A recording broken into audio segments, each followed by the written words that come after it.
or the bullet, freedom or death. We gas ourselves up, but we short on breath. Talking about we eating, but who we really cooking? Dreaming about greens, but ain't nobody looking. No land, no acres, no seeds in the ground. When the hunger hits, who's gonna be around? We starving every day, and it just ain't the food. Feeding the hood garbage, got 'em acting a fool. We flossing with rides, stunting with chains, but these bars we spitting just bring more pain. We guilty as hell, preaching all these lies, selling debt to the kids, and we acting surprised. We commercialize the pain, broadcast the grief, tell the youth to hustle, but hide the beef. We glorify the trap, invite them to the flames, just like Reagan brought the crack on planes. Back in the 80s when the streets got soaked, my people, my brothers, all got choked. Reagan said no trades, but we know the deal. He left us in the dirt, man, that shit was real. I was just a shorty watching it unfold, old enough to see how we got sold. War on drugs, but it was war on us. Cops on our necks, no love, no trust. They labeled us thugs, beast on the block, made us kiss the pavement while they cleaned our clock. Prison became business thanks to Reagan's game. Free labor is the truth in America's name. Slavery's dead, man. That's just a word. Read the 13th Amendment, it's still absurd. They lock us in cages, serving time for life. Double digits for wisdom, cutting sharp like a knife. I'm here to say, the chains in the air, it's time we break free, start showing we care.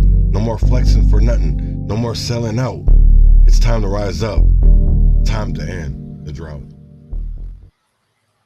Good morning, good morning, good morning, good morning, good morning, good morning, good morning. And this morning, I'm going to be talking about the truth about affordable housing, which is called AMI, which means Area Median Income, poverty, and the hustle for survival. But before we get into all that, you always know I like playing independent music. And here is Circumstantial Saint, Plague of the General Siege.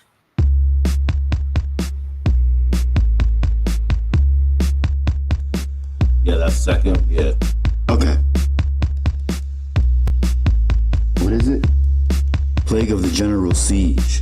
Okay, cool. I'm tired of being led. Alright. I'm tired of being led to the slaughterhouse, being brainwashed not to see the strength within ourselves. Our vast numbers getting treated as a decimal, our flames seen as LEDs, them holding our power, hushing our voice, crushing our dreams. Hunger gaming our community for profit, leaving us misguided on how to stop it. So generals control, thinking they get a bone, thinking they have the means to seize control. Plagues creep the land and people bow instead of stand, worshipping the few that desecrate the land. The plague will bring the empire down, the generals will be buried in sand.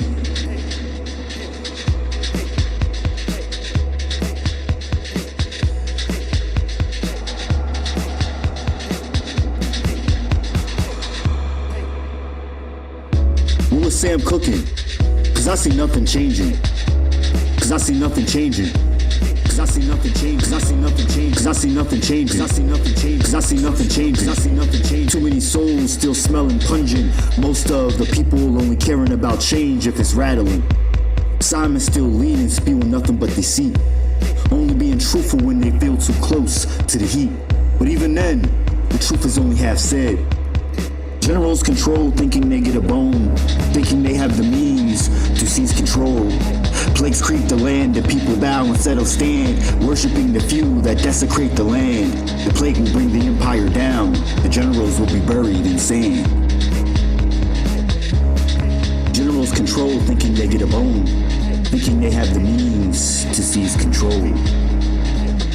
Plagues creep the land and people bow instead of stand, worshipping the few that desecrate the land. The plague will bring the empire down. The generals will be buried in sand. The generals will be buried in sand. The generals. Starbucks, cows, and chickens is all the future generations is gonna know. Everyone beefing, cows and chickens is all the blindly killing. Future generations is cows and chickens is all the future. Running around like decapitated pheasants that are caffeinated. But how can I change it? How can I get the bands to demand change instead of demanding to dance for some bands? Do a dance for some change, sell your soul instead of change the game that got us in a chokehold. Monopoly of America, the only game that's ever been sold. Sorry, not sorry. You know Uno sells foolery. Candyland sells fake chemicals. They crush your dreams with mind control. Sowing seeds that run wild and grow. Propaganda is the tool you know. Defy the establishment or die a slave and die a mindless soul. Escape the empire and tear down the matrix. Watch your life flow. Generals control, thinking they get a bone. Thinking they have the means to seize control. Plagues creep the land and people bow instead of stand, worshipping the few that desecrate the land. The plague will bring the empire down. The generals will be buried in sand. Generals control, thinking they get a bone, thinking they have the means to seize control. Plagues creep the land and people bow instead of stand, worshipping the few that desecrate the land.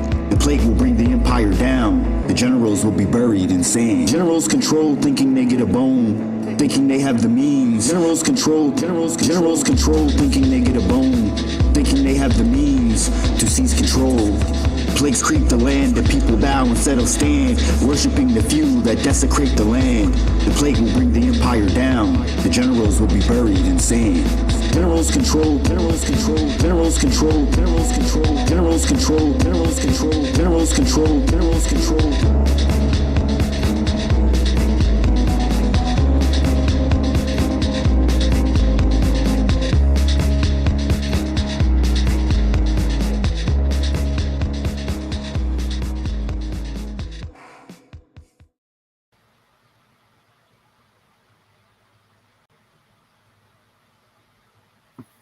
That was Circumstantial Saint, Plague of the General Siege.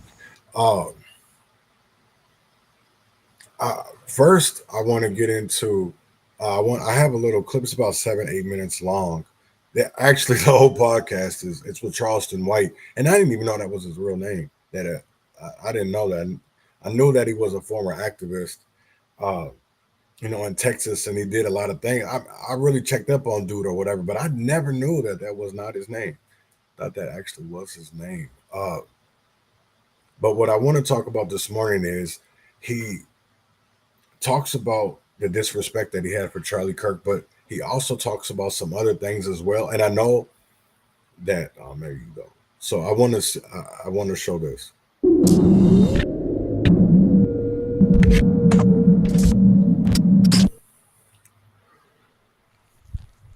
Charleston White. Yeah. I'm starting to think that's my name. We're back, man. For the first time, I really been worried about you, man. Oh, you have? Since the Charlie Kirkland situation. Oh, you worried about me and Charlie Kirk? Well, this is the first time you made white people mad. And when you make white people mad, it's a totally different mad than black people mad. Well, I done made them mad before. I just wasn't as big. I went against our local police department when Dacian Steptoe killed Officer Garrett Hull. Mm-hmm. So that was really my claim to fame to the internet. Is when I was on Facebook and I became frustrated from working in the community. Black people started making feel like, man, you selling out, you pandering to the Republican Party. So, I was real big in the Tarrant County GOP Republican Party, as well as the RPT Republican Party of Texas, as well as the National Republican Party. So, I was a rock star amongst white people, and. Friday is company karaoke, 90s pop theme. And well, I'm something of a I had started using the word online. So I was transitioning from being clean cut, bow tie, shirt tail tucked in to start growing a fro, my dreads. So I started using the word because I saw how offensive it was. So ER or NA. The word to a lot of people there's no difference than ER or A. It's the term. So that's probably one of the most powerful words in the English dictionary. One of the most powerful offensive word in the English dictionary. So I use that word as a tool to make white people uncomfortable, to make black people uncomfortable. So it's a very uncomfortable word. So I started out squabbling with white people because because this before the Black Lives Matter movement just really took off. I quit squabbling with white people because niggas wasn't ready to die. Every police shooting, homie, I never seen a group of niggas that was ready to die. I noticed that we don't have no crash outs. The little white kid that killed Charlie Kirk, he a YN, but he a white YN. That's their crash out. The 19-year-old Dylan Roof, they got crash outs. So if you look at all the most recent mass shootings in the last 2 years, it's been young white boys who know how to operate guns to go kill people. So I said, man, I quit squabbling with white people, and here's why. Because when Dacian Steptoe killed Officer Garrett Hull, they executed him on the spot. So they hunted him all day long. He had been committing robberies. He had been robbing Mexican bars. And I was partnering with Fort Worth Police Department at the time with this new federal national initiative that they had that was called a 21st century community policing. So they were doing a national initiative with this term called procedural justice, and procedural justice was supposed to make cops more empathetic, more sensitive to the struggles in the history of black people in our relationship. Well, the Fort Worth Police Department, obviously this is something officers had a pushback, and then the black community didn't want to get involved in it. So they used me to be a spearhead. So I bought into it, I believed in it. So during this time, Dacian Steptoe kills Officer Garrett Hull. They should have been arrested him because they already had a warrant for him. So they followed him around all day long. Let me speed this story up. They followed him around all day long, watched him go into a bar, had undercover officers in the bar, and when they came in to rob, they put everybody's life in jeopardy rather than stopping them and going to the bar. So they allowed them to go into the bar, freeze, everybody get down. And then the police, freeze, it's the police. So Dacian ran out. Officer Garrett Hull chased him. In the process, he fired one shot and killed Officer Garrett Hull. So you got to think, I got homie at this time. I'm good friends with the president of the Fort Worth Police Officers Association, Rick Van Houten, Deputy Chief Ty Harris, Deputy Dean. I'm cool with Chief Joel Fitzgerald. So I'm having regular meetings with these top-ranking brass. So when this happened, I couldn't believe that the police would execute him and not bring him to justice. They killed him on the spot. So they didn't put him in handcuffs. They shot him in the foot. He had literature marks where they choked him. He was a little skinny nigga like me. They broke his arm in two and they shot him in the chest because Officer Garrett Hull was their sergeant. He was the leader of the SWAT team, and they called him Rambo. He had spent 3 tours in Iraq, so he was a bad mother in law enforcement world. So for Dacian to kill him, that was a blow to the SWAT team. So yeah, they killed Dacian. So I get a call from Dacian's stepdad, who's a good friend of mine, a guy by the name of Supreme. And they tell me what happened. They wouldn't let the mother or the father see the body. So I realized if you make the police mad, you kill a cop, kind of like what's going on now, you really don't have no rights. So rather than me continuing to align myself with the police because they wrong in this situation, I align myself with the family. When they had Officer Garrett Hull's funeral here in Fort Worth, Texas, tens of thousands of law enforcement from all over the country came here, but they was also threatening the family. The law enforcement, police like a gang, homie. You do something to them. The biggest gang. Yeah, so they was threatening the family. They threatened all the black preachers, and they wouldn't have, most people don't know the civil rights movement didn't come to Fort Worth, Texas. It came to Dallas. Dr. King had to sneak and come to Fort Worth. He couldn't openly come. So the Fort Worth, Texas have never had a black civil rights movement. So the black people there are very subservient.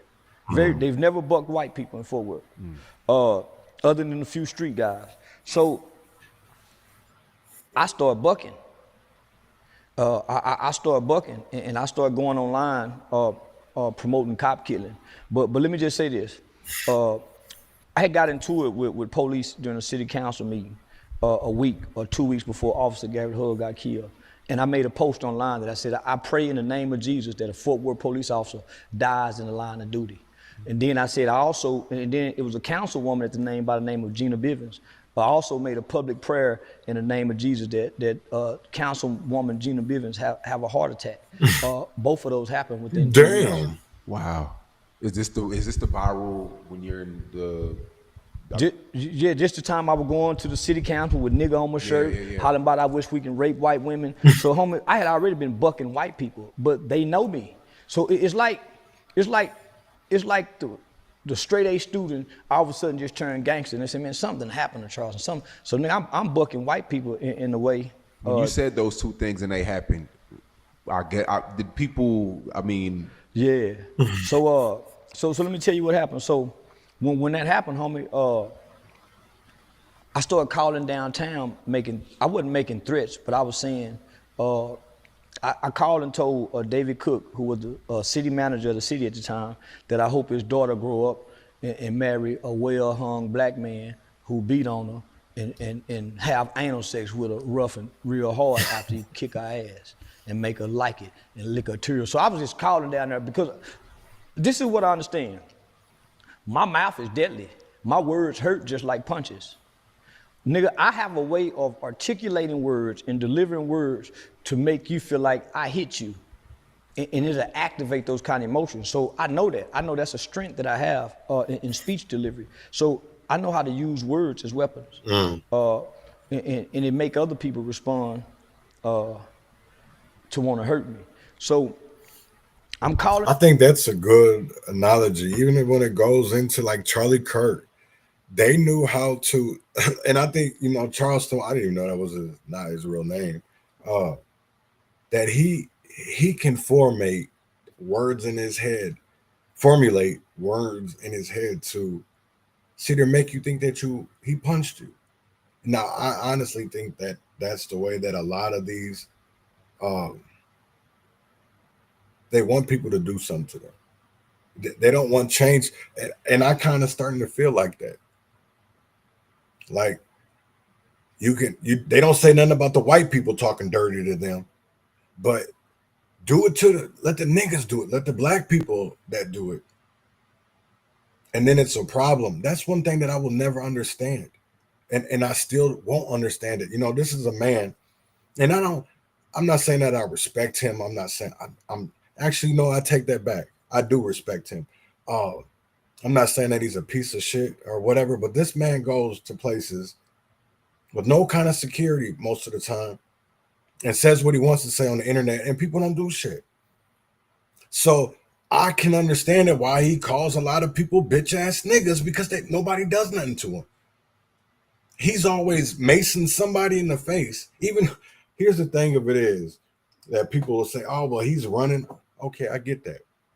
He does run sometimes or whatever, but he's not running from just one person. It's multiple people. So who's the hoe in that situation that he made a person, not only just a person, but a group of people? And that's the same thing I say about Charlie Kirk. He said things on here, on the internet, that made people want to do something to him. In my eyes, that's a power, because it was the same way with Malcolm X, Martin Luther King. I feel like those people could say things about certain people, and it would feel like they were beating ass. That's the crazy thing of it is because, I mean, I get messages and calls all the time. People, oh, I'm praying for you. I hope that I know what I'm doing. So if somebody wants to come and do something to me, they got to face the consequences of what I do to them. So I'm tired of people. Oh, I used to know him. Used to, that's the key word. Used to. You don't know the Chaz from 2020, May 25th, 2020, because a lot changed me. And a lot of people, oh, you a whole ass nigga.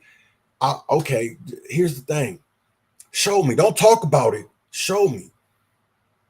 Because I've never had my nose broke. I've been in prison fights, closed the cell doors, and ain't nobody leaving that motherfucking cell till somebody get knocked out or something happened to you. Come on, how many niggas can say they do that? Because a lot of niggas out here only can whoop somebody with a weapon. They can't use their right and left. They can't use their fists. So I always laugh at this shit because I see how many people call these niggas out and then to street fights and they don't do shit. So I understand it. And a lot of people say, oh, well, I'm trying to change my life. I'm not. Well, then let me see. Because I'm going to dog you so motherfucking bad with the shit that you're doing today that you believe is right and it's fucking over other people. That's the whole thing. Like, I really want to get into, because I want to talk about this area median income. Because how many families of four are making $120,000 a year, that are bringing in $120,000 a year? That's the kind of housing that they're bringing in. They're expecting two-parent home, not no single parents. They're not expecting a single mother of 3 kids to make all that type of money. How many people make that? I know a single mother who is working at Walmart or working at Casey's or Quick Trip, Pizza Hut, some fast food restaurant. Do you think they're actually making that type of money? No. Because the only thing that really hasn't risen is AMI has gone up. That's not because of of what they're willing to pay the low wage worker. It has nothing to do with that. That's what I don't understand, is like, when we sit here and talk about affordable housing, is it really affordable? You know, and even before I get into the AMI talk, I'm going to show some things. One, I want to show in Savage, Minnesota, and maybe a lot of people don't know about that, or maybe some do, is that there was a daycare where a child died earlier this week. And in my eyes, that daycare should have been automatically shut down. It was open for, I think it was another day or so. And then they put a report out. A report out is that police should watch their children. And it's like, wait, how are you blaming the children or the parents when they're not even there? You know what I'm saying? Like, we can be looking out for, how can you be looking out for your children if they're in another person's custody, and I shouldn't even say custody, care, while you're trying to provide and survive? I don't understand that. And it's like the same thing, even when it comes to, you know, I'll say it again, with the Kia boys and all that shit and all this gang violence.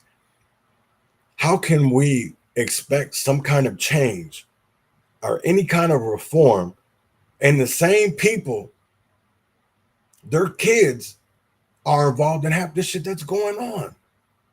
And half of this shit that's going on. So how do we expect change if our so-called leaders can't even control their own households, their own kids?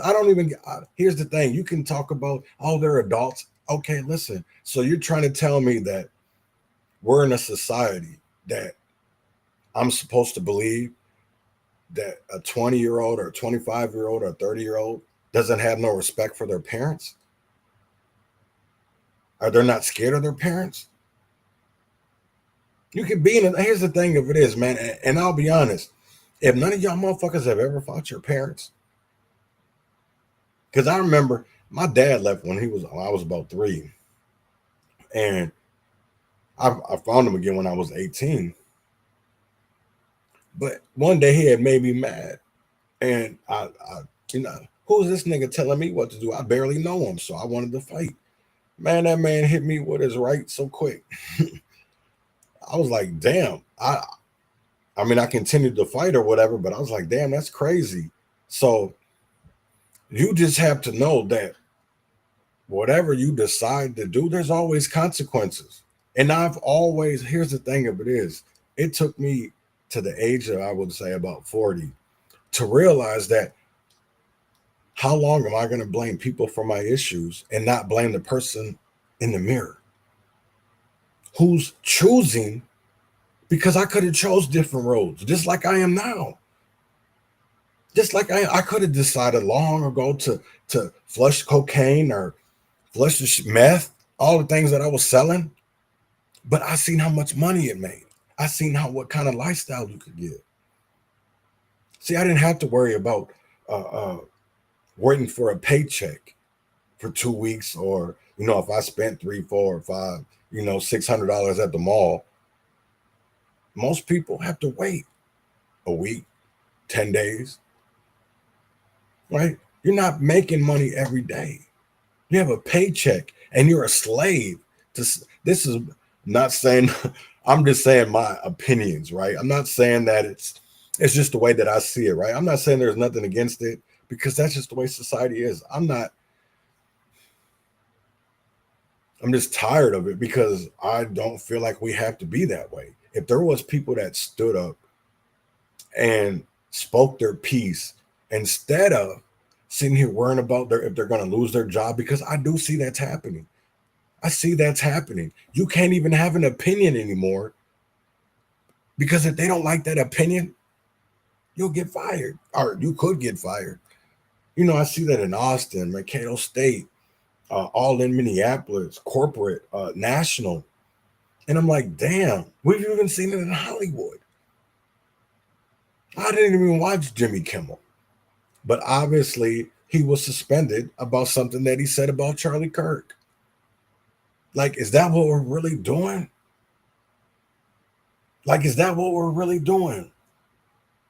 Because this is reminding me all over with the George Floyd shit.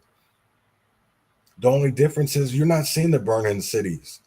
You're not seeing the riots, but you are seeing these little, I'll call them events, right? I'm not calling them protests or any of that, because you see what's going on in Illinois. You see what's going on in Texas at these ICE facilities, LA, New York. You have to understand, how is this not going to come into your state, your area? That's what I don't understand. Do you not think that ICE or some type of political event, or I ain't gonna say historical anymore. I could, but I don't think there'll be anything again like COVID. But I don't know. Maybe I don't know enough about history, but I think we might have some little flare-ups or whatever, like we're seeing now, where people are getting sick. Or I don't know how many posts I see on Facebook talking about how is everybody getting sick now. Well, look at the weather. So I'm way off on a tangent, and I want to talk about Savage daycare license suspended immediately. Yeah. See, I think that's kind of a stretch, because it wasn't immediately.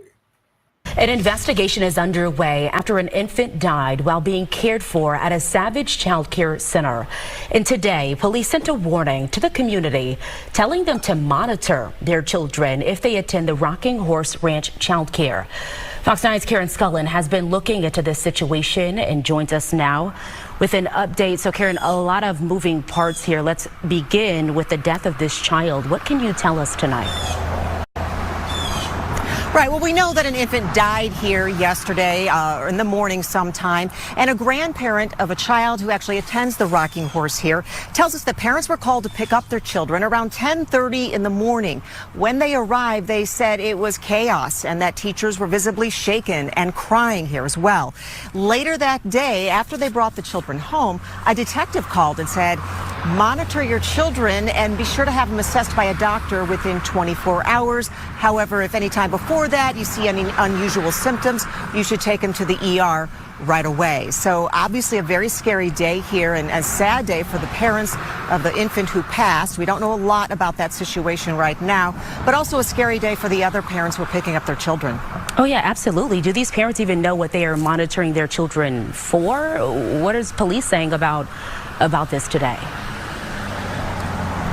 Well, there was a press release. It was interesting, actually, a press release that was sent out this morning. It kind of notified the community that an infant had died here and what had happened.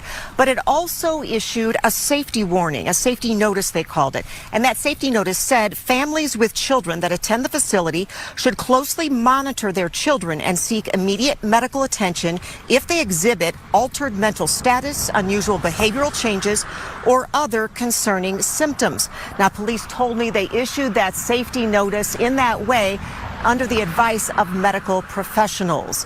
And we also learned late today that there were 2 incidents, and one child was involved in this on Friday with similar symptoms as the one yesterday. So that's kind of what sparked the investigation here.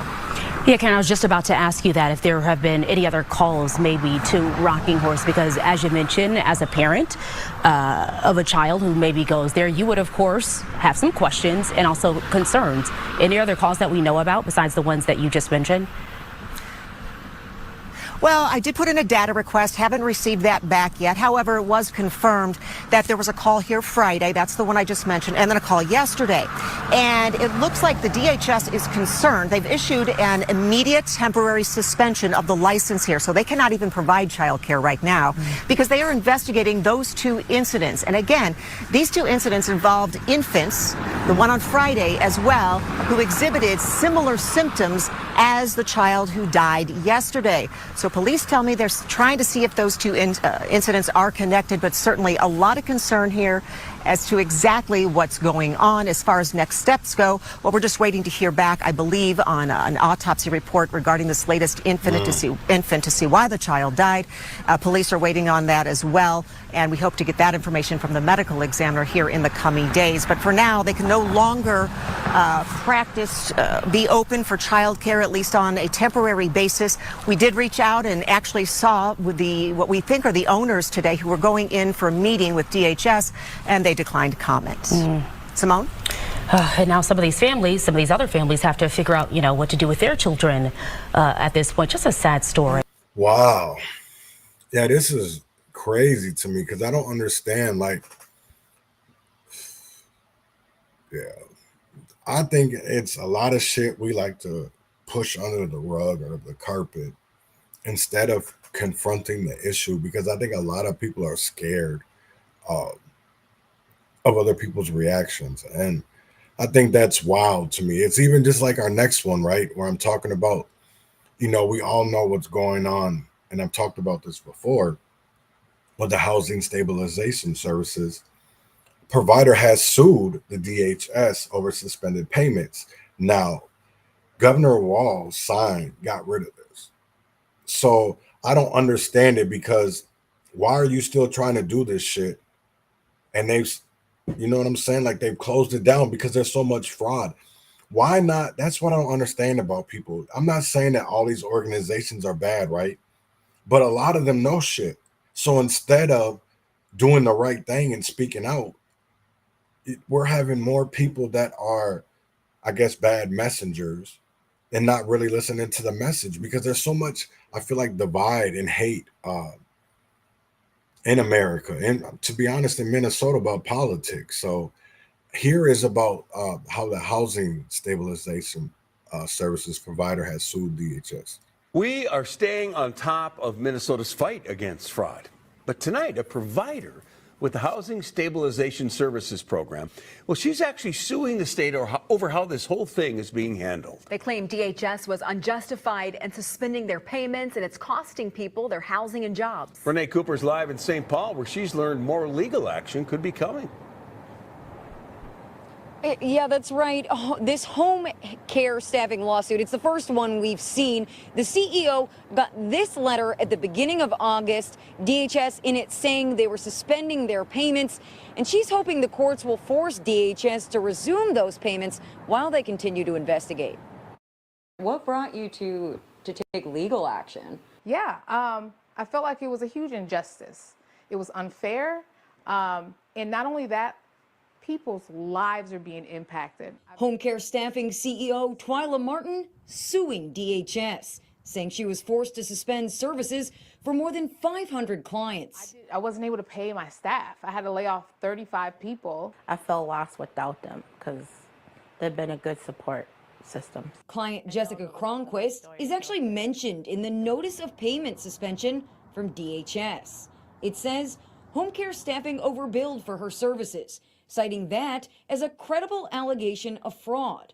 Cronquist signed this letter days later, saying the billing was true, accurate, and a full reflection of the services received. You don't believe that home care staffing has overbilled on your behalf? Nope. And you've seen it all? Yes. And I'll just ask you directly, has home care staffing overbilled on any clients? No, not at all. Martin says she appealed the payment suspension, but it was denied. It pretty much just said, based upon what their findings were from the first letter, it still remains.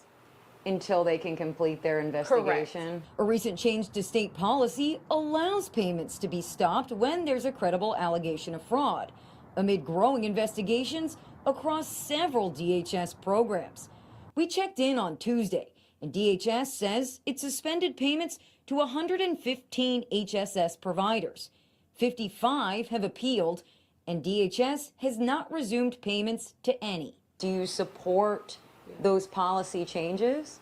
I do support if there's a credible allegation of fraud that's been backed by some sort of evidence, and I don't think it's DHS's intention to hurt, but someone has to stand up to say, hey, I know you're trying to be helpful and stop fraud, as you should, but you are missing a step that is hurting a lot of people. Now, I have heard from one other provider firsthand who's considering legal action, and DHS, of course, has made their motions to dismiss both the district court and federal cases filed against them by home care staffing.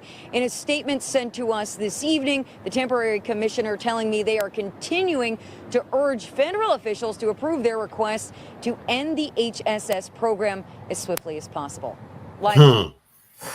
That is crazy as hell. You know, and here's my thing, even when it comes to, you know, the fraud in the housing services and all that. And I'm sure there is programs out there that do the correct thing.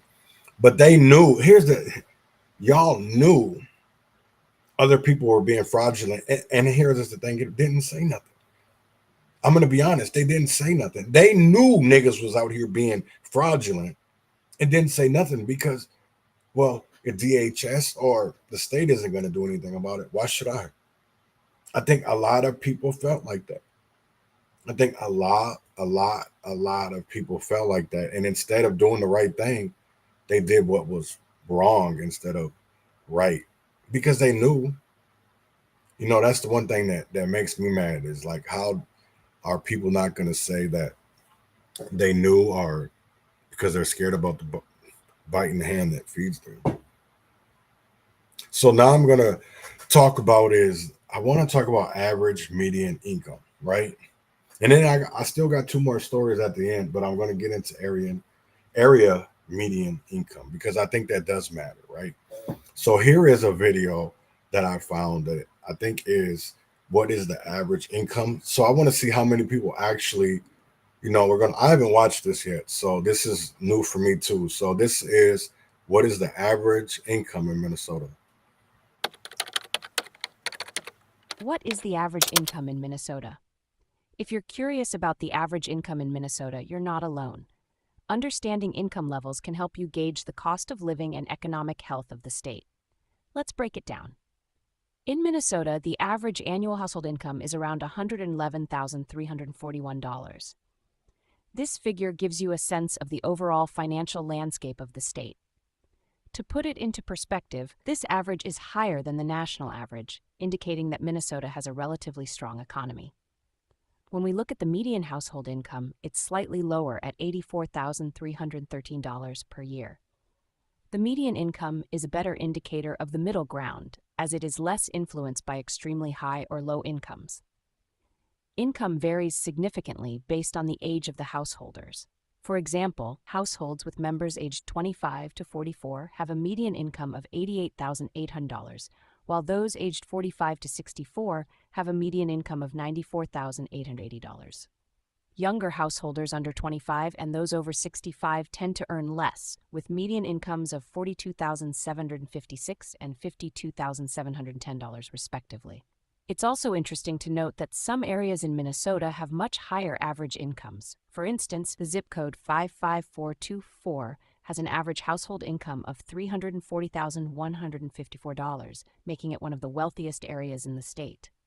In terms of year-over-year changes, the average household income in Minnesota has seen a 6.1% increase, while the median household income has risen by 5.9%. These increases indicate a growing economy and improving financial conditions for many residents. So to answer your question, the average income in Minnesota is around $111,341. with a median household income of $84,313.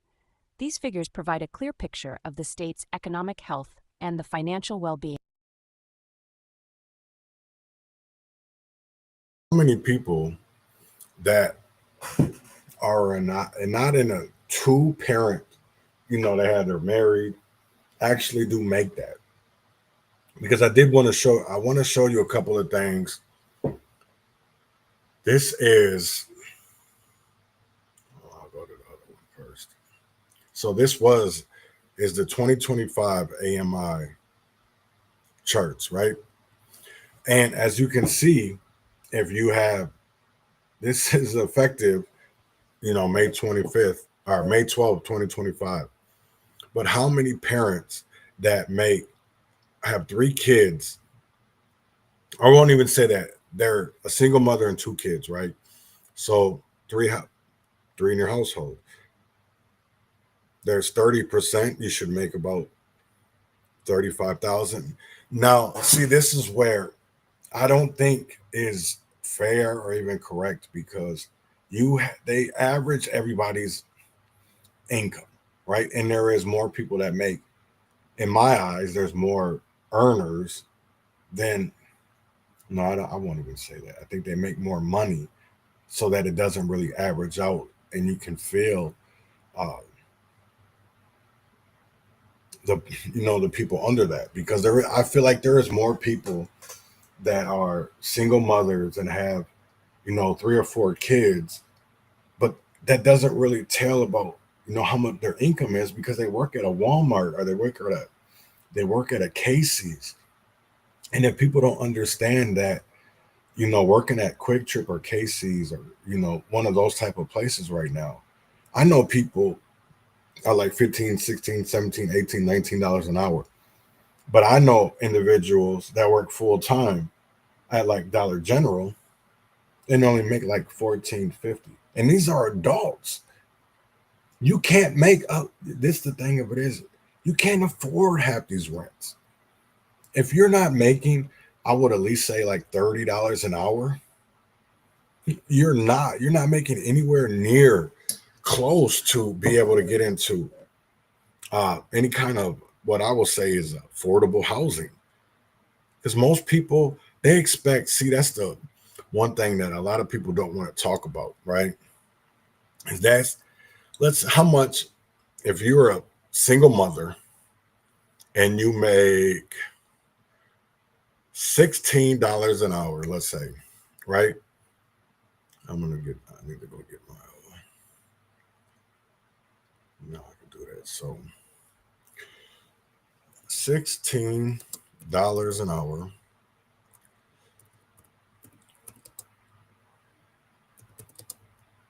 $40 hours a week.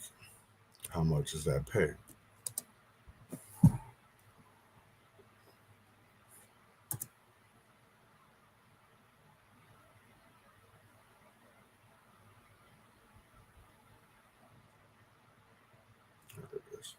So we're not going to do annual salary.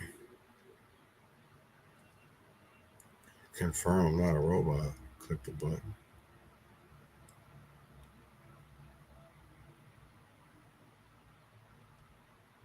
What the fuck is going on? Just trying to get hourly.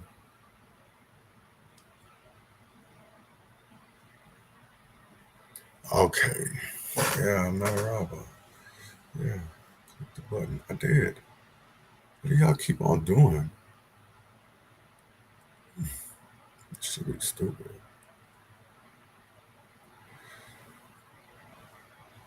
All right, so $16 an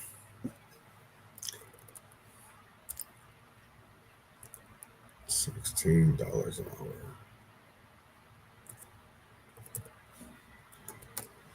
Annual. Let's say you make, I don't know, 40. Oh, annual salary.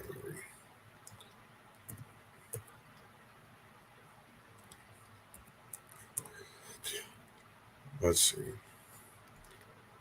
Oh, wait, no. So we'll put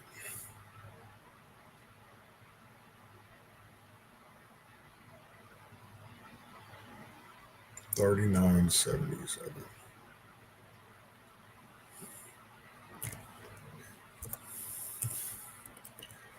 So let's calculate that. So you have to make $19 an hour. That's how much you have to earn. A lot of people can't do that. To me, that's not, honestly, when you have 3 kids, you have 3 mouths to feed, and plus yours, you have to clothe them, you have to, and I will be honest, our services aren't the best. I'll be straight up honest, they're not the best. Now, I want to see something else. Let's see. So if you're a household of 4, and let's do 80%, so 104, 200.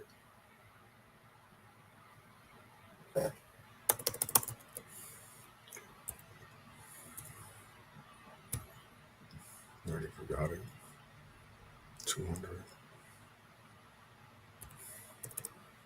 So let's see, calculate. You got to make $50 an hour. How many people honestly do that? You make $2,000 a week. And this is, so that's 40 hours. That's 80% AMI. You literally, I don't think many people do that.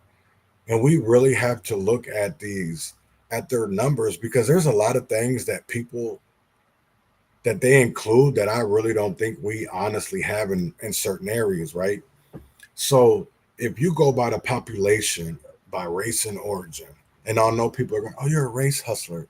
I'm just trying to, I'm not trying to hustle any kind of race. I'm just showing data and statistics that the government has. These are not my numbers. These are other people's, right?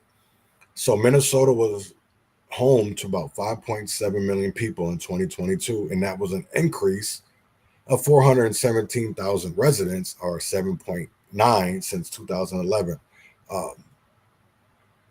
Now, here, if you look at this over here, it says this is the race and Hispanic origin, right? So if here goes the population.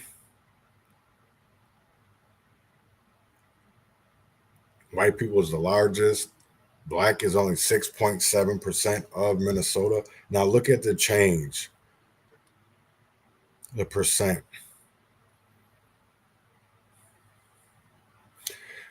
See, I do still think that's crazy. And I don't even know what they put in as the 2 or more races. So, but you can, I shouldn't even say that, because I don't think most people even know what, the area and median income is, or even things like that. So I want to talk numbers, right? Because numbers don't lie. So at 120% of AMI, right, which is the Lower Town Project in Rochester, for 120, that's how I said more over here.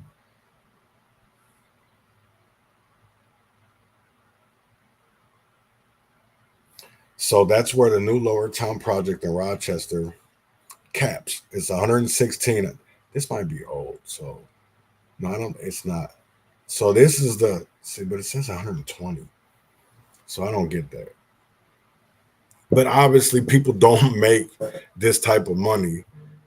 Even as a parent of 3 or a family of 3, they expect you to make $111,600 for a family of 3. That's where the new Lower Town Project in Rochester caps their so-called affordable units. Renting those units, $2,000, maybe $2,800 for a 2-bedroom. They tell you that's affordable, but if you're making $56,000 combined in your household, their rent is over half your paycheck. That's not affordable. That's robbery. At 80% AMI, and that's about right. At 80%, they want you to make $93,000 about there, but they cap it at 74. Rent here runs $1,500 to $1,900. That's closer, but it's still a stretch if you're stuck at $17 or $18 an hour. At 60% AMI, you're talking 55,800. That's two people grinding full time at $15 an hour, maybe with some overtime. Rent could be 11 at $1,400. That's still heavy, but at least it's in the line with the 30% rule that you shouldn't pay more than a third of your income on rent. At 50% AMI, you're down to $46,000 and 500. That's where the very low income folks live. One person at $16 an hour, another at 12. Rent at this level should be 9 to 1200. That's where the deepest needs are, and that's where the system fails the most. See, if you're poor, if you're black, if you're working low wage jobs, you live in that 50 to 60% AMI world. But the developers, the politicians, the city planners, they want to build for that 120% world. Why? Because that's where the profit is. They dress it up as affordable, but the people it's meant for, the disposed, the laborers, the ones already disenfranchised, are left outside the door. Now, this is not just about housing. It's about power. When the city controls where you can afford to live, they control your children's schools, your access to health care, your transportation, and even your safety. They call it development. But it is a system of displacement. It is a system of economic segregation. And when we accept their definition of affordable, we accept our own oppression. Let's be clear. There are solutions. Say Section 8 vouchers, if you can get them, because the wait lists open and close like a revolving door. County housing authorities can bridge the gap, letting families pay 30% of their of their income instead of half or more. But these programs are rationed. They keep the poor fighting each other for scraps, while the middle class moves into affordable housing at $2,200 a month. That's why we must demand, not beg, but demand that projects like Lower Town include more units at 60 and 50% levels, not 20 out of 100, but 30, 40, 50, because until the poor are housed, this talk of affordability is nothing more but a con game. You see, the truth is that AMI is a weapon. It is a political tool disguised as a statistic. It's the line they draw to tell you whether your family deserves a roof over your head, and if we don't challenge it. If we don't expose it, they'll keep it on building housing for everybody but us, the disenfranchised voter, the working people, the ones already on the margins. And that's where we are at, I feel like, as a country. You know, we care so much about affordable housing, but we don't even call it the right thing. And we're not, I don't want to be scatterbrained about this, but I want to be clear about it. We don't really call affordable housing affordable because it's not. How is any of that affordable? How many people make that type of money? Not many, not the Walmart clerk. Boom, there you go. God damn. I knew it. Autism. That's what I said. Thanks for posting that. I'm going to go look at that real quick. Because Deanna Winter just posted.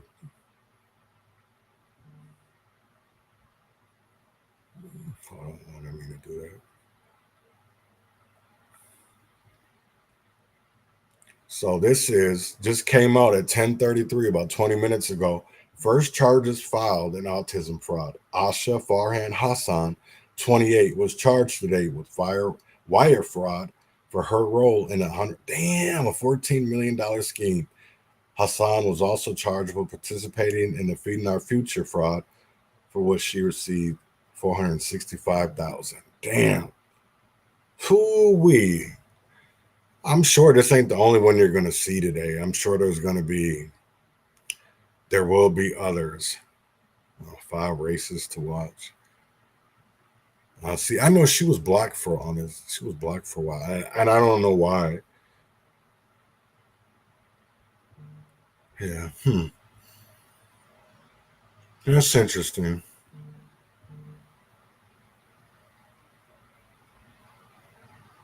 Right. They groom their kids. This is the unemployment rate. And now this is in the blue is Minnesota, right?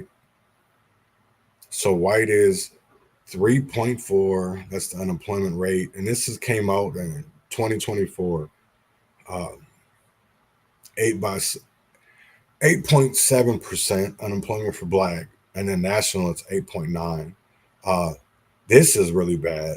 You know, the American and Indian, Alaska Native, Asian or others, 3.6, 6.1 for some other race, 2 or more races, about the same, Hispanic and Latino. But this one right here, 11.9%. That's crazy as hell. That's a lot. And then here's by industries, what their unemployment numbers are. And that's what I don't think people really honestly look at. You know, we can talk about wages all day, but if we don't talk about the solutions and how when you're raising people's salary or their hourly wage, other stuff has to go up too. That's just the way of life. That's how capitalism works. That's what you want to call it. Is you make more money, but you're charged more in the grocery store, fast food, housing, cars, but your wages are still shitty. So even though it may seem like you got a raise, it's probably not doing much because everything else costs more. Costs more to take people out to eat, to go to the movies, buy clothing. Everything's gone up. And things have fluctuated over the years too, with eggs or produce, meats, even our milk. You know what I'm saying? So it's like we're all going through a similar thing. And I kind of feel like depending on your wealth class is how you're decided if you live or die. Let's be honest. And that's where it really, really, yeah, whoops.